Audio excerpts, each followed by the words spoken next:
На денешната седница владата ги прифати препораките на Комисијата за заразни болести за целосно отворање од петок на сите гранични премини во државата за непречено движење на патници и возила.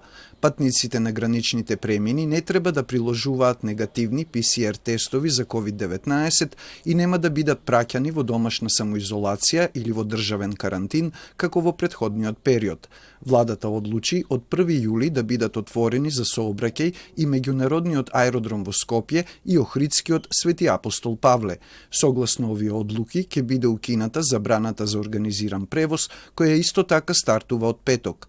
На денешната седница владата им даде зелено светло и на угостителските објекти од петок да ја користат за работа и внатрешноста на објектите. Дозволена е и работа на теретаните и вежбалните, а од овој викенд и моловите ќе можат да работат во неделите.